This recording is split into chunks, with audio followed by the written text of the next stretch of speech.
La bienveillance. Donc on est à Bordeaux, Bordeaux supérieur, on est à 50 km à l'est de Bordeaux, donc le long de la Gironde, pas loin de la Gironde, à Saint-Ranegonde, et on est sur un terroir argilo-calcaire, sur une très belle colline.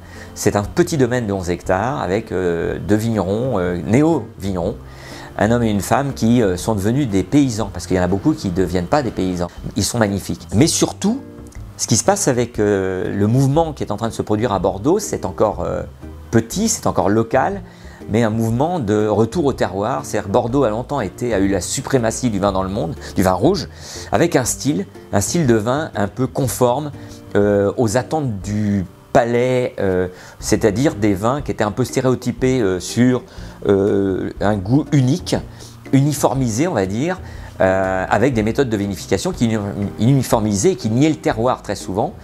Et c'est ça qui a plu pendant des années, parce qu'on était là-dedans. Le consommateur voulait quelque chose qui soit régulièrement au même goût, etc.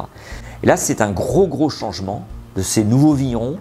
Je dis, c'est encore le début, mais on est en train de vivre quelque chose, une révolution. Et donc, il y a une fraîcheur dans les vins, il n'y a plus de boisé, il y a le terroir, il y a ce sel du terroir qui vont faire des vins beaucoup plus légers. Avec quoi? Eh bien, justement, c'est l'avantage de ces vins-là qui sont sur la minéralité, qui ont de la légèreté sans perdre d'intensité. On a une salinité dans le vin, vraiment. Donc sur un vin rouge, c'est un peu particulier. On trouve ça des fois dans le Jura. Mais là, à Bordeaux, ça paraît dingue d'avoir on a plutôt l'habitude d'avoir du réglisse, des vins un peu surmûris, des vins un peu lourds, tanniques, parce qu'il faut en mettre plein la vue pour avoir des bonnes notes. Là, c'est pas le cas du tout. Il y a une sobriété dans le vin parce qu'il y a une espèce de nudité. Et c'est dans cette nudité qu'il y a ce sel qui apparaît et qui va développer ces goûts de fruits rouges qui vont être fleuris par ces sels en fait, par ce scintillant. Et en fait, on a quelque chose qui va être léger à la fois avec une certaine intensité, ce qui fait qu'on va pouvoir le boire avec des charcuteries, mais aussi avec un poisson. Ça paraît bizarre de boire un Bordeaux avec un poisson. Et pourtant, là, ça marche. Parce que justement, il y a une fraîcheur presque de blanc. Voilà, donc on peut s'amuser avec des viandes blanches et des viandes rouges, un peu partout.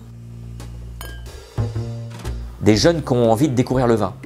Des jeunes qui ont envie de découvrir le vin, mais le vrai vin.